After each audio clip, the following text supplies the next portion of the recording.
ఫిలిప్పీ పత్రిక అపోస్తులుడైన పౌలు భక్తుడు ఫిలిప్పీ సంఘానికి రాసినటువంటి పత్రిక 3వ అధ్యాయము 9వ వచనం నేను చదువుతున్నానమ్మా, చూడండి. 3:9 క్రీస్తును సంపాదించుకొని ధర్మశాస్త్ర మూలమైన నా నీతిని గాక క్రీస్తునందలి విశ్వాసము వలననైన నీతి అనగా విశ్వాసమును బట్టి దేవుడు అనుగ్రహించు నీతి గలవాడనై ఆయన యందు అగపడు నిమిత్తము చిన్న మాట ప్రార్థన చేద్దాం. ప్రేమగల ఆయన పరిశుద్ధుడ జీవాధిపతి అయిన యేసు మీకు వందనాలు స్తుతులు చెల్లిస్తున్నాం. మరో శుభదినం, ఆశీర్వాదకర శుభదినం, మహిమకర శుభదినం మా బ్రతుకులకే ప్రభువా నాయన జీవనకరమైనటువంటి దినం, ఆదివారపు పునరుత్థాన శుభదినంలో అడుగుపెట్టే భాగ్యాన్నిచ్చి ప్రభువా ఏ మేలులతో నింపారని మీరు ఆశపడుతున్నారు. ఎలాగూ పడితే అలాగూ కాకుండా మీరు నియమించిన క్రమంలో మేము సిద్ధపడి పరీక్షించుకుంటూ మీ చేత కడుగుబడి మీతో మరలా ప్రభువా సమాధానం కలిగినటువంటి స్థితిలోనే మీరు ఇచ్చే జీవంలో పాలు పప్పులు పొందాలి కనుక కన్న తండ్రి ఈ మంచి సమయాన్ని మాకు దీవెనకరంగా మలచండి. అట్టి మనుషులం పాప మరణ నియమం చేత పట్టబడి కొన్నిసార్లు ఆధ్యాత్మిక యాత్రలో మెరుగైన విధముగా అనేక మార్లు పడిపోతున్నటువంటి స్థితిలో తడబడుతున్న మా బ్రతుకులలో ప్రభువా నాయన మీ సన్నిధికి వచ్చే ధైర్యం అయితే లేదు, కానీ రాక తప్పదు, ఇంకో దిక్కు లేదు. చేరువచ్చి మీ సన్నిధికి వచ్చిన మేము మీతో సమాధానపడులాగిన ఈ మంచి సమయాన్ని మీరు మాకు ఇస్తూ ఉండగా సద్వినియోగం చేసుకున్న జ్ఞానం, సద్వినియోగం చేసుకునే విధంగా ప్రభువా మీ నడిపింపును మాకు అనుగ్రహించండి. లేఖన భాగాన్ని మీ చేతులకు అప్పగిస్తూ చేరువచ్చిన మా చుట్టూ కంచె వేసుకుంటూ దయతో మాకు అవసరమైన 2 మాటలు చాలు నాయన అనుగ్రహించున్నాం.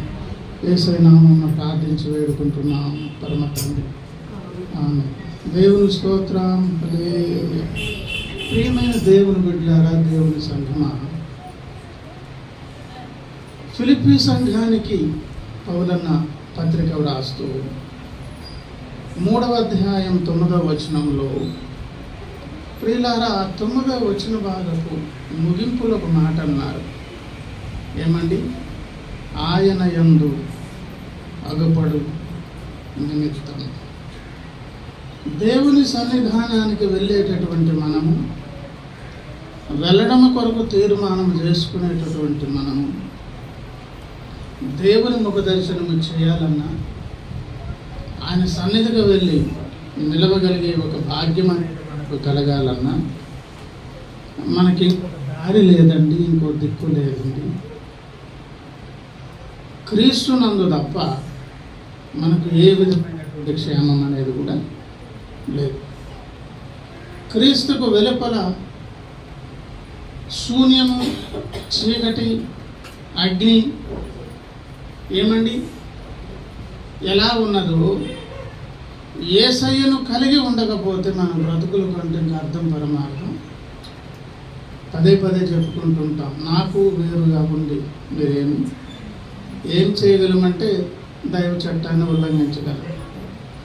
ఏం చేయగలమంటే ఇష్టపూర్వకంగా స్వతంత్రించి మన సొంత శక్తి బలంతో పాడైపోవడానికి అవకాశాలు తప్ప ఇంకా బాగుపడే అవకాశాలు లేని.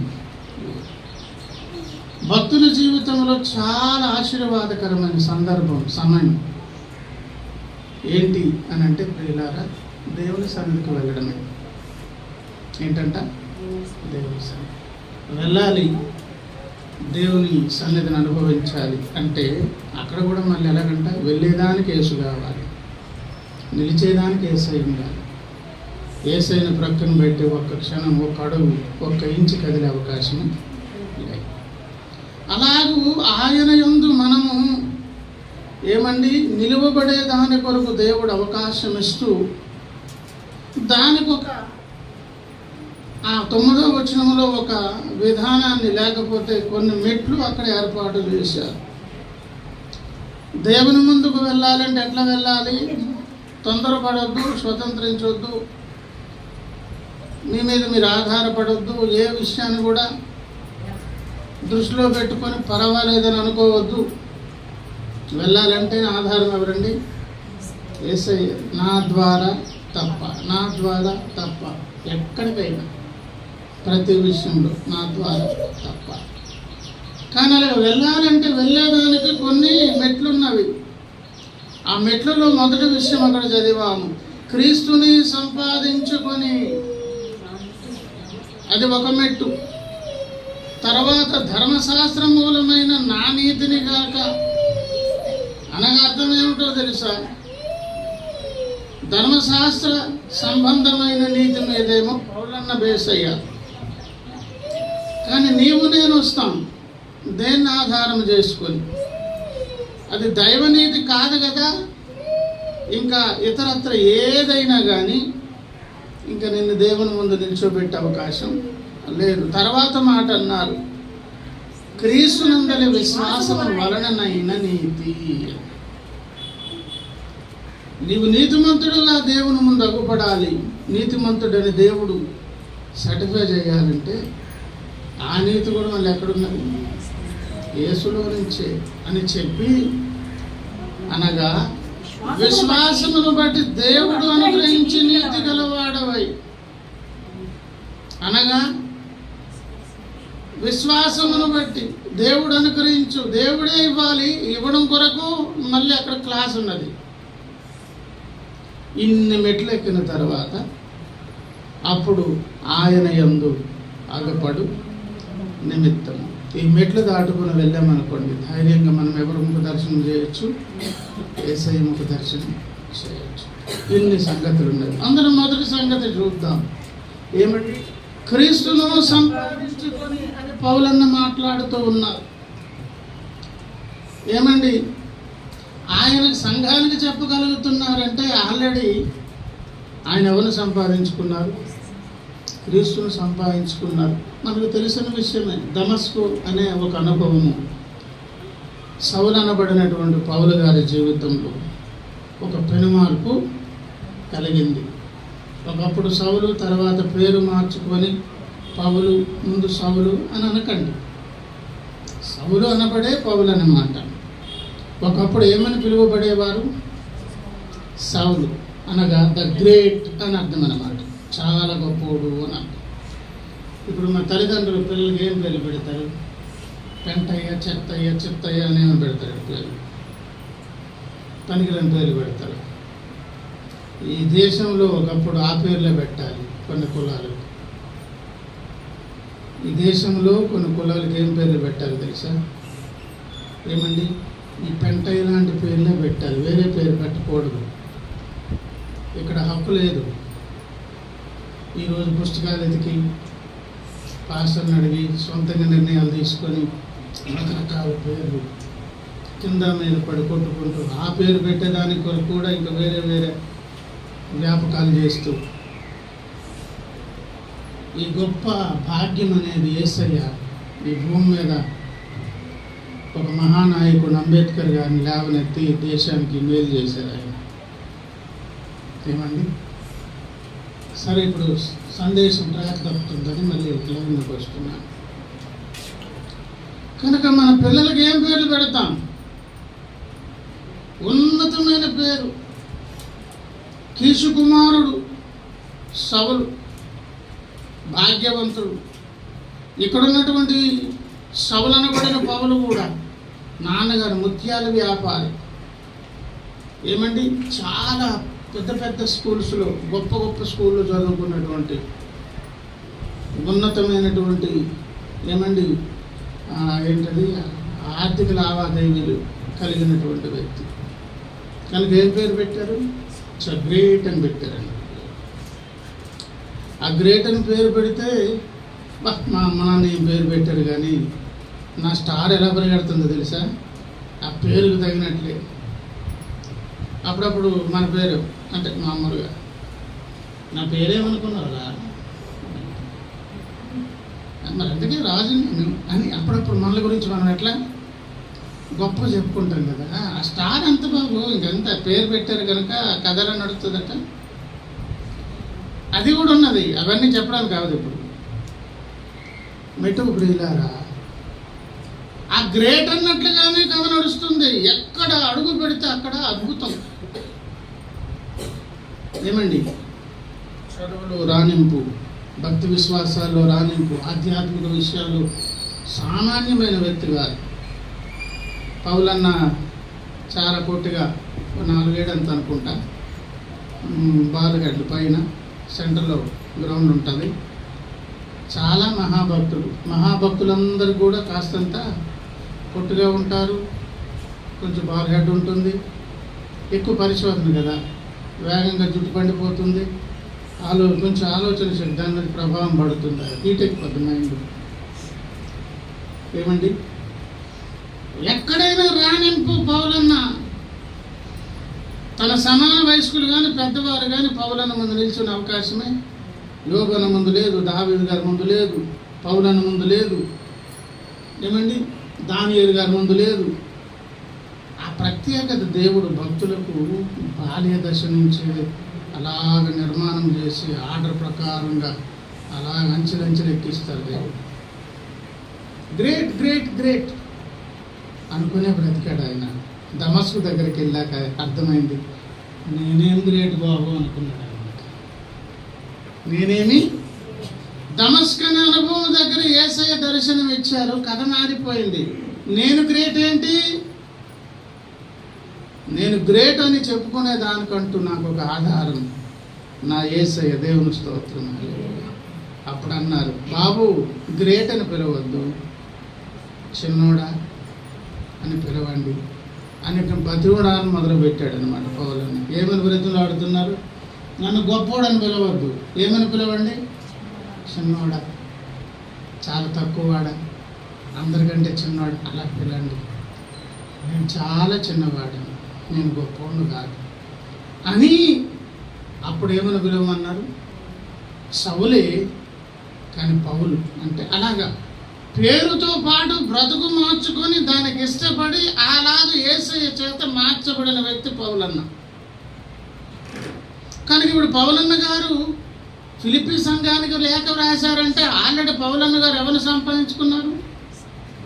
యేసయ్యను సంపాదించుకున్నారు, క్రీస్తు యేసును సంపాదించుకున్నారు, ధన్యుడు అయిపోయాడు. ఆ ధన్యతను బట్టి ఇప్పుడు సంఘానికి లేఖ వ్రాస్తూ, నీవు దేవుని ముందు నిలవాలా, ముందు యేసయ్యను సంపాదించుకో. ఇది లింక్ అన్నమాట. నువ్వు దేవుని ముందు నీ బ్రతుకు కనపరుచుకోవాలనుకుంటున్నావు, సంగతి చెప్పుకోవాలనుకుంటున్నావా, అవసరాల కొరకు వస్తున్నావా, దేవుడు కావాలని వచ్చావా, అందుకొరకు భక్తి చేస్తున్నావా? అయితే ఒక పని చేయి, నీకు దారి చూపిస్తాను. ముందు యేసయ్యను సంపాదించుకో.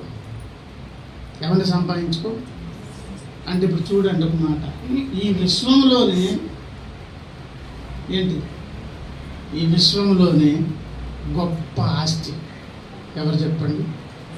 యేసయ్య, దేవుని స్తోత్రం. ఈరోజు మనం భాగ్యవంతులమండి, అదృష్టవంతులమండి. ఎందుకో తెలుసా?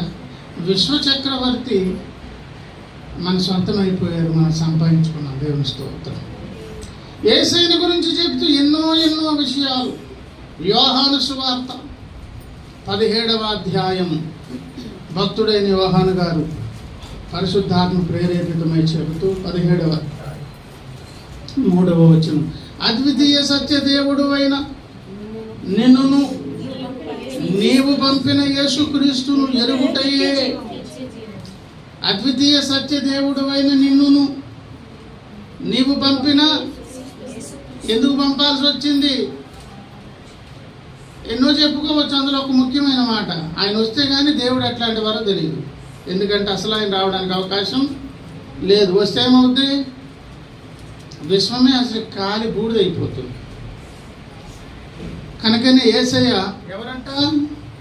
యోహాను సువార్త 1వ అధ్యాయము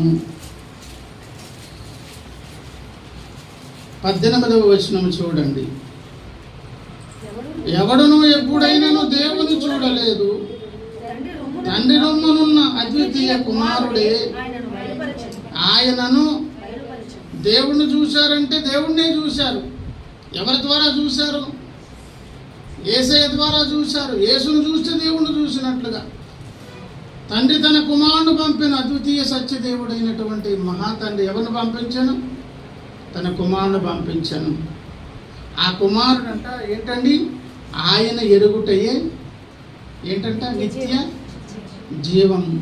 అంటే అంతవరకు బ్రతికే అవకాశం లేదు. బ్రతకడం కాదు, చావులేని జీవితం అనేది యేసుని సంపాదించుకుంటే స్టార్ట్ అవుతుంది. దేవుని స్తోత్రం. మొట్టమొదటి ఆశీర్వాదం. ముందు ప్రాణం వస్తుంది. అది ఎలాంటి ప్రాణం అయిపోతుంది? ముగింపు లేని ప్రాణం. దేవుని స్తోత్రం.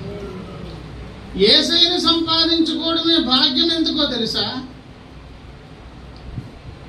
మన జీవితానికి ఒక ప్రారంభం ఉన్నది కనుక ఒక హద్దు పెట్టి ముగించాల్సిన నీ జీవితానికి నా జీవితానికి ఇప్పుడు హద్దులు లేవు, ఎల్లలు లేవు. ఎన్ని కోట్ల యుగాలు కథ నడుస్తుందో విశ్వపు కథ. ఆ కథలో కీలకమైన వ్యక్తులుగా నీవు నేను ఉండబోతున్నాము. ఎందుకో తెలుసా? యేసయ్యను సంపాదించుకున్నాము, కలిగి ఉన్నాము కనుక నిత్య జీవము. యోహాను సువార్త 12వ అధ్యాయము 46 చూడండి. నా యందు విశ్వాసముంచు ప్రతివాడు చీకటిలో నిలిచి ఉండకుండునట్లు నేను ఈ లోకమునకు వెలుగుగా. ఎందుకు యేసయ్యను ఇచ్చారంటే మనం బ్రతకడం కొరకు. ఈ లోకం ఎక్కడున్నదంటే చీకటిలో తడువులాడుతుంది, అజ్ఞానంలో తడువులాడుతుంది. తాము ఎక్కడున్నారో, ఎలా ఉన్నారో, తామేంటో గ్రహింపు లేకుండా తడువులాడుతుంది. ఒక స్పష్టతను, నువ్వేంటో నీకు రుజుదర్శినిగా, నువ్వెవరో ఏంటో నీకు స్పష్టంగా తెలియజేసేదాని కొరకు ఎవరైతే యేసును అంగీకరించారో వారు ఎక్కడ నడవరంటండి? చీకటిలో నిలిచి ఉండకుండున్నట్లు. అంటే అర్థం ఏంటి? బయటికి రావడమే కాదు. వద్దు బాబు నాకు ఆ జీవితం, వద్దు, నాకు అది వద్దు, దాని వలన నాకు ప్రయోజనము లేదు. రోమీలకు రాసినటువంటి పత్రిక 6వ అధ్యాయం 21వ వచనము చూడండి. అప్పటి క్రియల వలన మీకేమి ఫలము కలిగెను? వాటిని గురించి మీరు ఇప్పుడు ఎందుకు సిగ్గేస్తుంది? ఇప్పుడు వెలుగులోకి వచ్చాం. అంతకుముందు అదే బ్రతుకులో హ్యాపీగా ఉంది అన్నట్లు అనిపించింది. ఆయన దమస్కు అనుభవంలో పౌలన్నకు ఒక అనుభవం కలిగినట్లు మన జీవితాల్లో కూడా ఒక దర్శన భాగ్యం కలిగిందండి. అప్పుడు చీకట్లో వెలుగు ప్రకాశించగానే మనమేంటో అర్థమైంది. ఎటువంటి అజ్ఞాన స్థితిలో ఉన్నాం అర్థమైంది. దాని పర్యవసానం, దాని తాలూకా ఎఫెక్ట్ రేపు ఎట్లా ఉండిందో అర్థమైపోయింది. ఆ కారణం చేత ఏమయ్యాని చెప్పండి? అమ్మమ్మో చీకట్లో వెళ్ళడం కాదు, అక్కడ ఉండొద్దు, ఉండే అవకాశమే, నిలిచి ఉండకుండున్నట్లు నేను ఈ లోకమునకు ఎలా వచ్చాను? వెలుగుగా వచ్చాను. యోహాను సువార్త 8వ అధ్యాయం 12వ వచనం కూడా చూద్దాం ఒకసారి. మరలా యేసు అనేది కూడా మనకు అక్కడ ప్రతి మాట ఇంపార్టెంట్. మరలా యేసు అంటే అర్థం ఏంటి? రిపీటెడ్గా దేవుని నుంచి సందేశాలు పదే దొరకాలి మనకు.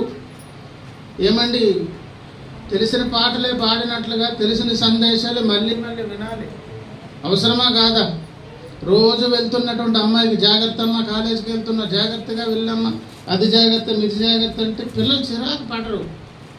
ఏదైనా రోజు మర్చిపోయి అది చెప్పలేదు అనుకో, ఏమి నిన్న చెప్పలేదు, ఏమమ్మా ఉదయం అసలు ఏమనలేదు అని రీజన్ తీస్తారు పిల్లలు. ఎందుకు చెప్పండి?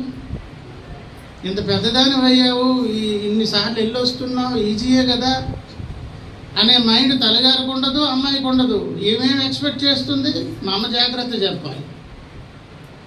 తల్లి ఏమనుకుంటుంది? అమ్మ నా కూతురు ఇది చెప్పలేకపోయినా ఆవిడ కంగారు పడుతుంది. పదే జాగ్రత్త మన పిల్లలకు చెప్పినట్లు తెలిసిన విషయాలే పదే దేవుడు మనకేం చేస్తారు చెప్పండి? ఏమా జాగ్రత్త చెప్పేదాని కొరకు మరలా యేసు మళ్ళీ నేను లోకమునకు వెలుగును. ఇవి ఎవరికి చెప్తున్న సంగతులు? నీకు నాకు మళ్ళీ ఎందుకు పరిచయము? ఏమండి, మనకున్నటువంటి అవలక్షణాలలో ఒక అవలక్షణం ఏంటో తెలుసా? మరుపు. కానీ మరుపు మంచిదే. మరుపు మంచిదే. ఎందుకు మంచిది చెప్పండి? మన ఫోను ఫుల్ నిండిపోయింది అనుకోండి, కొత్త వాటికి అవకాశం లేదు, ఇక్కడ స్టోరేజ్ లేదని చెప్పుద్ది కనుక అప్పుడు ఏం చేయమంటారు? కొంతకాలం చేరాలి, నేను లోపలికి రాను, అది బయట తిరుగుతుంటుంది లాగా, ఏం గాల్లో చెక్కలు పడుతుంది. ఏదో మెసేజ్ వచ్చిందో ఓపెన్ కావట్లేదు. కారణం ఏంటంటే స్టోరేజ్ ఫుల్ అయిపోయింది. అప్పుడు స్టోరేజ్ ఏం చేయాలి? ఈ క్రొత్త వస్తే అప్పుడు మనకు కరెంటు ఎఫ్ఐఆర్స్ అనేది మనకు తెలుస్తుంది. మరుపు అనేది లేకపోతే ఈ స్టోరేజ్ కూడా ఫుల్ అయిపోతుంది. ఏమండి, స్టోరేజ్ ఫుల్ అయిన తర్వాత ఫోన్ హీట్ ఎక్కుద్ది, తెలుసు కదా. బాగా అది లోడ్ ఎక్కువైపోయిన తర్వాత అది కాలిపోతుంటుంది అనమాట. కాలిపోయిన ప్రతి ఫోన్ పేలిపోద్దని కంగారు పడిపోకండి. స్టోరేజ్ ముందు దాని నుంచి తక్కువ చేసుకుంటే మళ్ళీ హీట్ ఎక్కడ మానేస్తుంది. స్టోరేజ్ తక్కువ చేసినా కూడా కాలిపోద్ది అంటే కొంచెం దూరం పెట్టుకోవడం మంచిదన్నమాట. స్టోరేజ్ అనేది నిండకుండా ఎప్పటికప్పుడు ఖాళీ చేసేటటువంటి ఉపకారమే మరుపు. కానీ ఆ మరిచిపోవడం అనే దానిని కూడా దుష్టుడు దారి తప్పించాడు. ఏది మరిచిపోవాలో అది గుర్తుంచుకోమంటాడు వాడు. ఏది గుర్తుంచుకోవాలో అది మర్చిపోయేటటువంటి విధంగా పాఠం నేర్పిస్తాడు. మనకు కూడా ఇవే గుర్తు ఉంటాయి. మనకి ఏం గుర్తుంటాయి చెప్పండి? పనికి వచ్చేవి కాదు, పనికిరాని. కోపంగానే వచ్చిందనుకోండి, 30 సంవత్సరాల క్రితం తాలూకు సంగతి ఇప్పుడు లేవదీసి మళ్ళీ కథ మొదటికి వచ్చేస్తాడు. యెషయా ప్రవచన గ్రంథము ప్రియులారా, ఇది కూడా అవసరం, నేర్చుకోవాలి. ప్రతి పాఠం కూడా మనం నేర్చుకోవాలి. యెషయా ప్రవచన గ్రంథం 54వ అధ్యాయం దగ్గరకు ఒకసారి రండి. యెషయా ప్రవక్త గ్రంథము 54వ అధ్యాయము 4. భయపడకము, సిగ్గుపడనక్కర లేదు, అవమానమును తలంచుకును, నీవు లజ్జపడనక్కరలేదు. ఈ పై మాటలన్నీ చదివారనుకోండి, ఇంతవరకు చదివామనుకోండి, ఏమనిపిస్తుంది? నీవు భయపడొద్దు, సిగ్గుపడనక్కరలేదు, అవమానము తలంచొద్దు, లజ్జపడనక్కరలేదు అని అంటే మన జీవితాలలో ఎదురైనటువంటి సందర్భాలు, సంభవాలు కూడా కొన్ని దాటి వచ్చిన అనుభవాలు, వాటి విషయంలో ఎక్కువ ఇంకదే పదే ఆలోచించి అక్కడే దృష్టి నిలిపామనుకోండి, ప్రయాణం ముందుకు సాగదు, ఆగిపోతుంది. ప్రయాణం ముందుకు వెళ్లకుండా ఇక్కడే ఆగిపోతున్నారని దేవుడు ఏం చేశారు? అవన్నీ మర్చిపోండి అని. ఏంటి? మనం దాటి వెళ్ళిన అనుభవాలే. వాటిని ఎట్లా పోల్చి ఎక్స్ప్లెయిన్ చేశారంటే, నీవు నీ బాల్యకాలపు సిగ్గును మరుచు, నీవు నీ బాల్యకాలపు సిగ్గును మరుచుదవు, నీ వైధవ్యపు నిందను ఇక మీదట. వైధవ్యపు నింద అంటే విధవరాలుగా విడిచిపెట్టి సమాజం చేత చూలనాడబడుతూ ఈవిడెదురొచ్చింది ఏంటి అంటారు కదా. అందరిని పిలిస్తే ఆవిడ పిలవకూడదు, అలా ఆయన గారు లేరంట. సమాజంలో వెంటనే నిన్న మొన్నటి వారు కలిసి ఉన్నటువంటి ఎలాంటి వివక్షకు గురైపోతారు చెప్పండి? ఏమండి అని చెప్పి దాన్ని ఎలా మరిచిపోమన్నారు తెలుసా? అవమానమును, సిగ్గుపడే సంగతులను, ఓడిపోయిన సంగతులను, ఏమండి మన బాధ కలిగించే సంగతులను, ఈ సమాజం చేత వివక్షకు గురవుతున్నటువంటి ఈ వైధవ్యపు నిందలను, బాల్యకాలపు సిగ్గును మరుచుడు అంటే చెప్పండి. ఇప్పుడు చిన్న పిల్లలు మన ముందు ఎట్లా ఉంటారు చెప్పండి? స్వచ్ఛంగా, ఆడపిల్లలు మగపిల్లలు అనే తేడా లేకుండా వాళ్ళు బట్టలున్న అలగాడుకుంటారు, లేకపోయినా అలగాడుకుంటారు, ఎలా ఉన్నా ఆడుకుంటారు. వాళ్ళ ఆటలు ఆడాలి. వాళ్ళని చూసుకొని నేను కూడా చిన్నప్పుడు ఎదిగి ఉండేవాడిని. అప్పుడు కూడా నాకు ఒంటి మీద ఏం బట్టలు లేకుండా ఇలాగే నన్ను అందరూ ఎత్తుకునేవాళ్ళ. అప్పుడు ఆంటీలు ఎత్తుకున్నారు, పెద్దమ్మలు పిన్నమ్మలు ఎత్తుకున్నారు, అందరూ ఆ ఎత్తుకునేటప్పుడు ఇలాగే ఉండేది నా పరిస్థితి అని అవన్నీ గుర్తు తెచ్చుకుని ఇప్పుడు ఏమో సిగ్గుపడతాడా? కామన్గా ఏమనుకుంటారు? ఆ వయసు ఉండినప్పుడు నీవైనా నేనైనా అందరము అలాగే అని ఎంత ఈజీగా మర్చిపోతావో.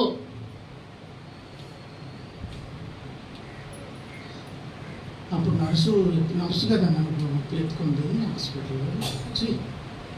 అప్పుడు నాకు ఉంటుంది ఏం లేదు అని ఇప్పుడు ఎవడని అనుకుంటున్నాను. నాకు స్నానం చేయించారు, నన్ను కడిగారు, నన్ను శుభ్రపరిచారు, నన్ను అడిగిస్తారు, ఆ పక్కింటో తీసుకొని ఈ పక్కింటో తీసుకొని అవన్నీ. ఇంతమందిని ఇప్పుడు నా పిల్లలు ఇంతమంది ఆడిస్తున్నారంటే నన్ను కూడా ఎన్ని ఇల్లు తిప్పారో నా ఒంటి మీద కొట్టుకున్నాయి లేదు. అది ఎప్పుడు నేనేమైనా ఇప్పుడేమో సిగ్గు అనిపిస్తుంది అసలు అది ఎంత ఈజీగా తీసుకుంటాను చెప్పండి. అంతేనండి. ఆ టైం ఎట్లాంటిది, చిన్నపిల్లలు. ఇప్పుడు మన పిల్లలు ఎట్లనే మనం అట్లనే అంతే. నీ బాల్యకాలపు సిగ్గును మరుచుదువు అంటే అర్థం ఏంటి? అంత ఈజీగా నువ్వు దాన్ని తీసి పక్కన కాదు. అవమానాలు, అపజయాలు, వాటములు, వీటన్నిటిని దేవుడు ఏం చేయమన్నారు? మరిచి ముందుకు రండి. జరిగింది ఏదో జరిగిపోయింది. నేను ఎప్పుడైనా కొన్నిసార్లు ఏదైనా సమస్య ఏదైనా ఇంట్లో వస్తే నేను అక్కడికి వెళ్ళి చెప్పే ఫస్ట్ మాట అదే, ఇప్పుడు దాన్ని పీక్కోవద్దు. దేని పీక్కోవద్దు? జరిగిపోయింది. నువ్వు పీకితే టైం వెనక్కి వెళ్తుందా?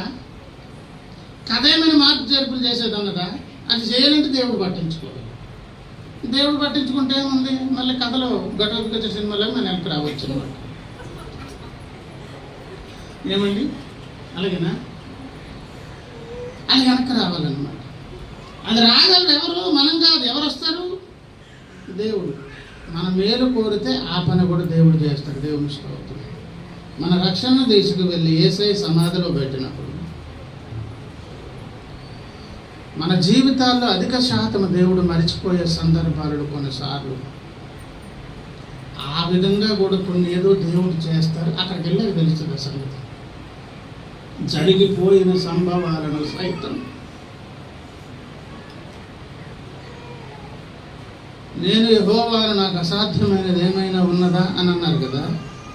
అది చేయలేదా? అది కూడా చేస్తారు. చరిత్ర పుట్టలు అది లేకుండా చేయగలిగిన శక్తి మాత్రం. సరే, ప్రక్కన పెడదాం. మెట్టుకైతే అవమానమును నిర్లక్ష్య పెట్టండి. గతకాలపు సంభవాల మీద దృష్టి నిలపవద్దు. దృష్టి ఎక్కడ పెట్టాలంటండి? విజయాల మీద, జయము మీద, పనికొచ్చే వాటి మీద, మంచి వాటి మీద. దుష్టుడు అలా చేయడు. క్రైస్తవులు కానీ లోకస్తులు కానీ పీక్కొని ఆలోచించేవన్నీ ఏంటి చెప్పండి?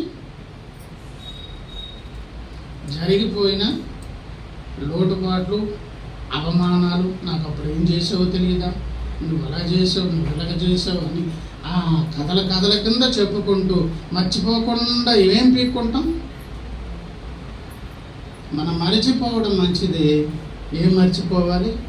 అవమానాలు, ఇట్లాంటివి. ఫిలిప్పీయులకు రాసిన పత్రిక 3వ అధ్యాయము 13వ వచనం చూడండి. సహోదరులారా, నేను ఇదివరకే పట్టుకొని ఉన్నానని తలంచుకొనను. అంటే అర్థమేంటి? ప్రయాణం చేస్తున్నారు. ప్రయాణము భక్తుని ముందుకు వెళ్తుంది. మనము కూడా ప్రయాణం చేస్తున్నాం, ముందుకు వెళ్తున్నాము. ఆ ప్రయాణ విధాలు చూడండి. సజావుగా కొనసాగాలంటే ఒకటి చేయుచున్నాను, అయితే ఒకటి చేయుచున్నాను, వెనుక ఉన్నవి మరచి. ఆ మరచి అనే మాటను ఫుట్నోట్లో చూడండి. లక్ష్య పెట్టక అంటే అర్థం ఏంటి? దగ్గరుండి జ్ఞాపకం చేసే పని ఎవడు చేస్తాడు? ఇదే పని. ఏంటి అలాగే ముచ్చట్లు వేసుకుంటున్నాం, మర్చిపోయేటప్పుడే 19 అని మొదలెడతాడు అనమాట. అప్పటికప్పుడు మొహ కవలికలన్నీ మరచి అని, వెనుకున్నవి మరచి అని లక్ష్యం. భక్తుడు ఎప్పుడు ప్రయాణం ఆగిపోకూడదంటే జరిగిపోయిన దాన్ని పీకోవద్దు. వెనుకున్నవి మరచి ముందున్న వాటి కొరకే వేగులు పడుచు క్రీస్తు యేసునందు దేవుని ఉన్నతమైన పిలుపులకు కలుగు బహుమానమును పొందవలనని. ఏంటి మన గురి? యేసయ్యను ఎదుర్కోవాలి. ఏంటి మన గురి? పరలోకానికి వెళ్ళి. ఏంటి మన గురి? సింహాసనం ఎక్కాలి. ఏంటి మన గురి? బహుమానమునకు పాత్రలు కావాలి. ఏంటి మన గురి? అందరికంటే ముందు పరిగెత్తి బహుమానం సాధించుకోవాలి. నాకు నిత్యత్వ విలువ మీద దృష్టి పెట్టి నీవు ఉంటే పోతే వీళ్ళు గౌరవిస్తే ఎంత, వీళ్ళు తృణీకరిస్తే ఎంత, వీళ్ళు కిరీటం పెడితే ఎంత, తీసేస్తే ఎంత, జరిగిపోయిన సంభవాల మీద దృష్టి నిలపొద్దు. కానీ దుష్టుడు మాత్రం ఎటు జ్ఞాపకం చేస్తాడంట? మరుపు మంచిదే కాదా? మంచిదే. లోడ్ ఖాళీ అవుతుంది, స్పేస్ పెరుగుతుంది. ఆ మర్చిపోవలసిన మంచి విషయాలు కాదు. ఏమండి 103వ కీర్తనలో ఏమన్నా, నా ప్రాణమా యెహోవాను సన్నతించు, నా అంతరంగంలో ఉన్న సమస్తమా ఆయన పరిశుద్ధ నామమును. ఆ తర్వాత మాట ఏంటి? ఆయన చేసిన ఉపకారములలో వీటికి మాత్రం ప్రేరెట్టుకో, కారణం వెతుక్కొని ప్రార్థన పెట్టుకొని దేవుని సన్నిధిలో స్తుతించి బ్రతికున్నా మళ్ళీ ఈరోజు ఆదివారం ఆరాధనకు వచ్చామండి, ఉపకారం కాదు. రాత్రి తిన్నామండి, ఏదో బాగానే వంట పట్టింది, అరిగింది, మా జీర్ణశక్తి అంత బాగుంది, ఏ ఇబ్బంది కలగలేదు, ఉపకారం కాదా? కళ్ళు మూసి పడుకున్నాం, రాత్రి నిద్ర పట్టిందండి, తెల్లాలేసి రీఫ్రెష్ అయ్యాను, చాలా తక్కువ సమయం పడుకున్నా, ఉపకారం కాదా? అడుగడుగున ఉపకారం. కారణం ఏంటంటే అందరికీ యేసయ్య ఉపకారం చేస్తున్నారు, చేసే ఆయన మనకు దొరికిపోయాడు. దేవుని స్తోత్రం. సంపాదించుకున్నాం యేసయ్య. కనుక ఇప్పుడు యోహాను సువార్త 8:12 యేసు అంటున్నారు, మరలా యేసు అంటే మళ్ళీ మళ్ళీ జ్ఞాపకం చేయడం అనేది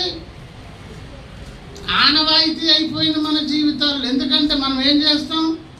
ఏమి మర్చిపోకూడదు అవి మర్చిపోతున్నాం, ఏమి మర్చిపోవాలో వాటిని మాత్రం జ్ఞాపకంలో పెట్టుకొని చాలా శ్రద్ధగా ఏమండి అబ్బబ్బబ్బ దృష్టి అంతా దాని మీద నిలుపుతున్నా.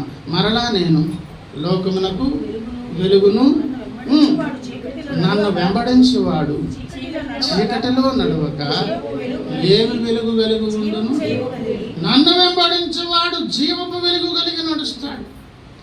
నన్ను వెంబడించేవాడు చీకటిలో ఉండడానికి ఇష్టపడడు. నన్ను వెంబడించేవాడు నిత్య జీవాన్ని కనుగొంటాడు. నేనే ఈ లోకమునకు వెలుగును, జీవాన్ని అని పరిచయం యేసయ్య చేసుకుంటే ఈ భాగ్యం దమస్కు అనుభవం దగ్గర ఎవరు దొరికింది? పౌలన్నకు దొరికింది.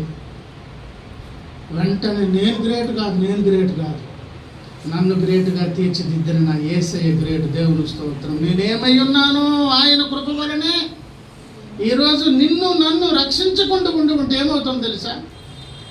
అసలు మన బ్రతుకులు ఏమైపోను. ఎందుకంటే మన మంచోళ్ళం. ఏమండి ఈరోజు యేసయ్య దర్శనం భాగ్యము దొరికింది, ఆయన కనుగొన్నాం, ఆయన మనకు ఎదురుపడ్డారు, తను తాను పరిచయం చేసుకున్నారు. ఆ భాగ్యం మనకు దొరికింది కనుక ఏమైపోయి చెప్పండి? భాగ్యవంతులం అదృష్టవంతులం అయిపోయింది. ఈ అదృష్టవంతులైనటువంటి వారికి మరల యేసయ్య ఎందుకు జ్ఞాపకం చేసుకుంటున్నారు?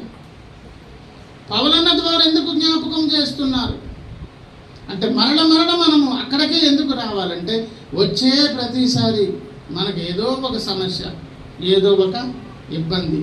ఏమంటే యేసయ్య వచ్చిన తర్వాత ఉన్నటువంటి సెషన్ను కూడా ఇలా చెప్పుకోవచ్చు. యేసయ్య దొరికిన తర్వాత మన వ్యక్తిగత టైం అండ్ డేట్ అనమాట. యేసయ్య వచ్చినప్పుడేమో యూనివర్సల్ టైం స్టార్ట్ అయింది, అంటే సార్వత్రిక టైం యేసయ్య వచ్చినప్పుడు స్టార్ట్ అయింది. యేసయ్యతో సమాధానం పడిన తర్వాత ఎవరి తాలూకు ఇండివిజువల్ డేట్ ప్రారంభమైంది. అన్ని బాప్తిస్మాలది ఒకటే డేట్ అండి. ఏం డేట్ అది? కలవరకొండే. కానీ ఇండివిజువల్ డేట్లో ఎవరిది వాళ్ళదే. యూనివర్సల్గా దేవుడు అందరి కొరకు ఒకే మేలు చేశారు, కానీ ఇండివిజువల్గా మనకు ఒక సాక్ష్యం ఉన్నది. ఆ సాక్ష్యాన్ని కూడా ఆ టైం స్పాన్ ఇక్కడ చెప్పారు చూడండి. 1 యోహాను పత్రిక 2వ అధ్యాయం. 1 యోహాను పత్రిక 2వ అధ్యాయం 8 చూడండి. మరియు క్రొత్త ఆజ్ఞను మీకు వ్రాయించున్నాను. చీకటి అంటే అర్థం ఏంటి? ఏమంటే సూర్యుడు అలాగా కిందకు దిగుతూ ఉంటే వేడి అలా తగ్గి తర్వాత అలాగా ఏమండి ఆ సూర్యకిరణాలు ఆ తర్వాత వెలుతురు అలా చల్ల తగ్గితే చీకటి అలాగ వచ్చేస్తుందో. దీనికి ఏమైనా మనం ఎవరైనా తాళ్ళు పట్టుకుని లాగుతున్నారా? మనం ఏమి వెనక నుంచి తొయ్యాలా? అలాంటిది ఏమైనా ఉందా? లేదు కదా.